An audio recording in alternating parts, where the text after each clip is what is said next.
Or we can take this concept and apply it to the smaller things, the things that combine to make up our own individual view of the world, our belief system, and the things that help us challenge some of those beliefs we might have inherited along the way. And that's really what interests me, and it's particularly what interests me in the context of today's episode. Welcome to the Henny Flynn podcast, the podcast that's all about deepening our self-awareness with profound self-compassion. I'm Henny. I write, coach and speak about how exploring our inner world can transform how we experience our outer world, all founded on a bedrock of self-love. Settle in and listen and see where the episode takes you. Welcome back to season 11. It is lovely to be speaking with you again, even though, of course, this is a recording, but it still feels like that. So today I wanted to talk about how we can make room for growth.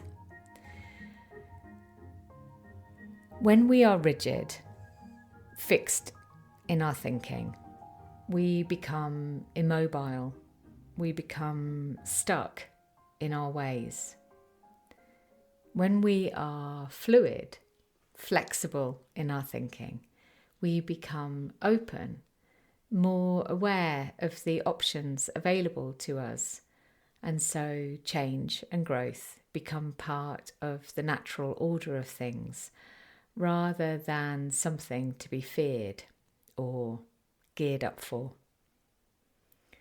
So this isn't a new theme for us here, but this is a new reflection on it, and hopefully, as I just shared those two thoughts, they resonate with you. It, perhaps feels a little bit of a kind of no-brainer, of course. When we're rigid, we get stuck. When we're fluid, we're more flexible. Now, the new reflection is, it begins with the fact that I know I have a natural dislike of rules. Though it's not about not liking any rule. It's not that it's something that's always true. It's just that it feels mostly true in this context. And any faith or principle or practice even that says this is the only way creates a profound sense of doubt in me.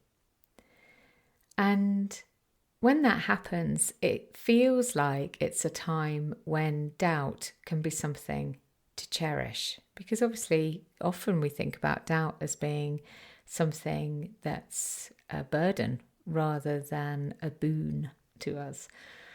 Because, with doubt, we question, we challenge, we review, reflect. We consider whether the assumed order of things, there are huge inverted commas around that, is really what it makes itself out to be.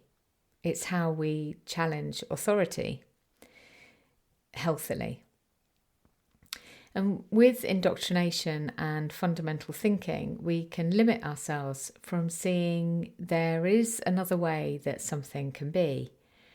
Now, of course, we can take this concept and we can apply it to really big things like religion or politics or cultural norms.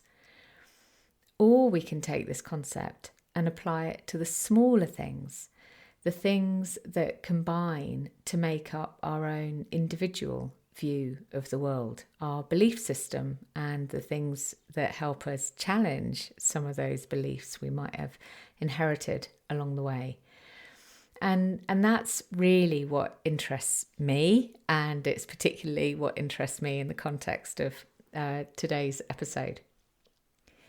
So my sense being that when we work on the things closest to us, we are better able to see how the concentric circles that fan out all around every single one of us influence the world around us.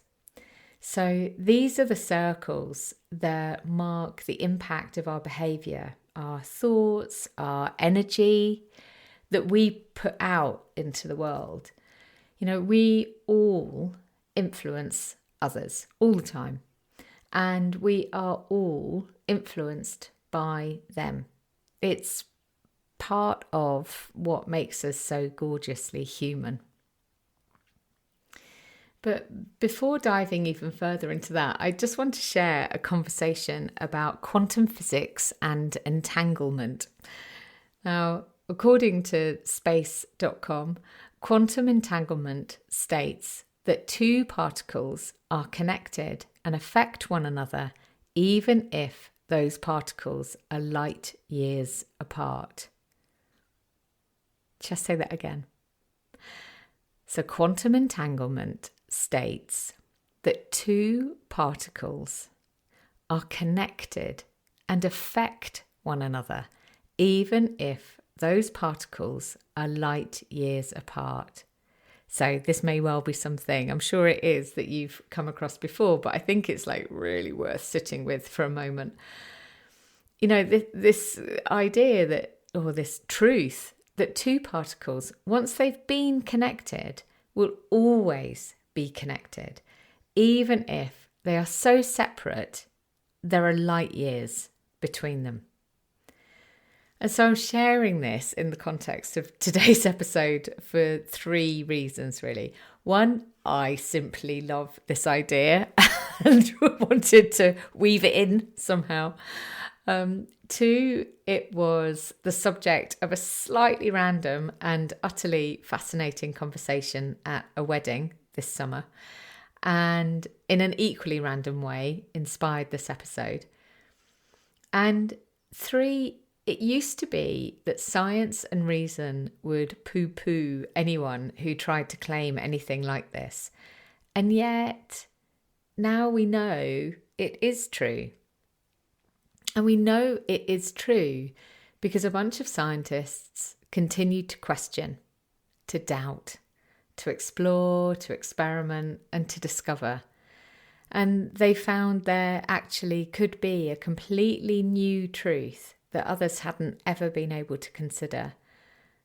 It's a bit like when we believed the earth was flat and then, we all know where that went. So when we apply this willingness to accept something so outside of what we had ever believed possible to our own lives, I think it can help us open up to things that perhaps we might have rejected in the past. And in my own life, I'd say practices like mindfulness was one of those. I didn't believe it could ever be something I'd be able to do, let alone learn to love. Or reading tarot, actually, which I now love to do because I see it simply as offering up something that I may find useful, that I may not have come to under my own steam. So these are both things that I completely understand others might reject. You might reject either of those, and that's okay. And yet, for me, it's been interesting to open up to what they could offer me. And when we bring this idea of being open and flexible even closer to ourselves, with a capital S on that word, we can maybe start to see some of the places where we have become rigid, stuck, and closed to new ways of being, new ways of thinking. So the other thing that sparked this chain of thought is that earlier in the summer I was rereading The Surrender Experiment by Michael Singer. It is an astonishing true story about a man who chose to move on his own to remote woodland, and how the decision he made to surrender to life led to him running a multi-billion-dollar tech company. I mean, it is a bonkers story. And at the heart of it, it's about how staying open to everything as it was unfolding in his life enabled him to even manage the extraordinarily challenging time of being falsely accused by the FBI. It is a very good read. And I know that sounds like a spoiler alert, but if you read the back cover, it does kind of tell you that. But the story inside it is astonishing. And Michael Singer writes about how when we consider the process of surrender, we can often come up against our internal likes, dislikes, rules, principles, and belief systems, and they can block us. Now, I notice this in myself quite often, and while I'm fascinated by Michael Singer's experiment, my own way of working with these inner blocks is first to notice them, and because of course that's always where we start, because without noticing we are unconscious of what's going on, and the goal here is simply to be more aware. And actually I've just realised while I'm sort of sharing this that even with this, I'm saying there is more than one way. You know, we don't have to follow Michael Singer's way of exploring our inner world. There are no rules. And right now, it's okay for me to experiment with surrendering in my own way.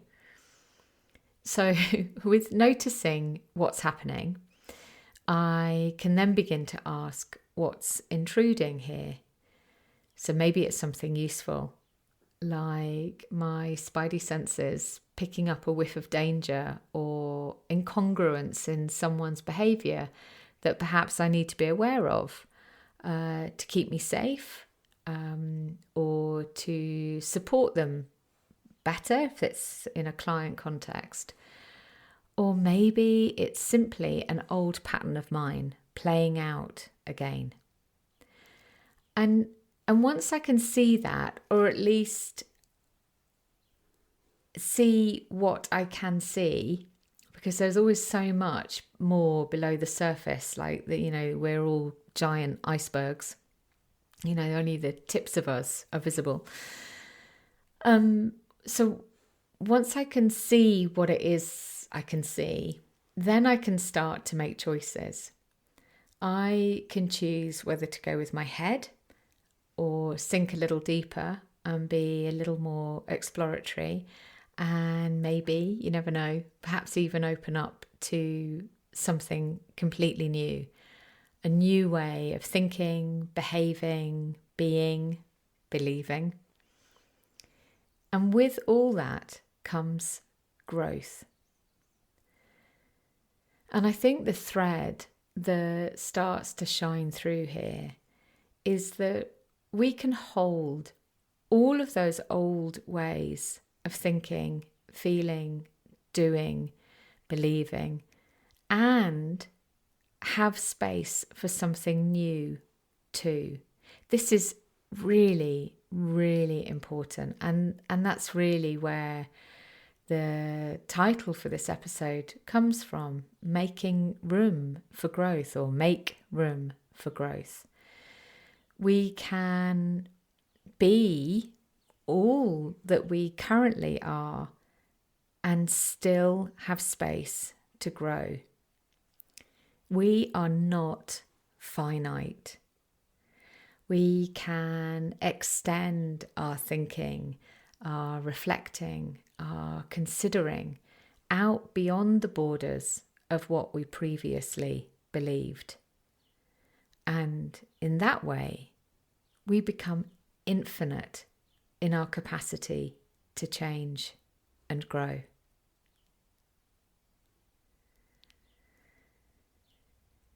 So, I wonder what that sparked for you. Are there thoughts? Are there beliefs? Are there behaviours that you routinely come up against within yourself? And just accept them as being, well, that's just how I am. That's just how it is for me. I couldn't possibly change that. And yet, actually, if you took a breath, took a moment to explore it, is there something there where there's a little bit of wriggle room, a little bit of space where something could potentially be different than what it is now? I'm really reminded of a recent conversation with a client, and one of the elements that came up, I often talk about the threads that connect experiences in our lives, and some of them can seem very significant and some of them can seem very slight, and yet often it's in the very slight things that the gold is glittering. And one of the things that they shared was that they find it impossible to not finish a book.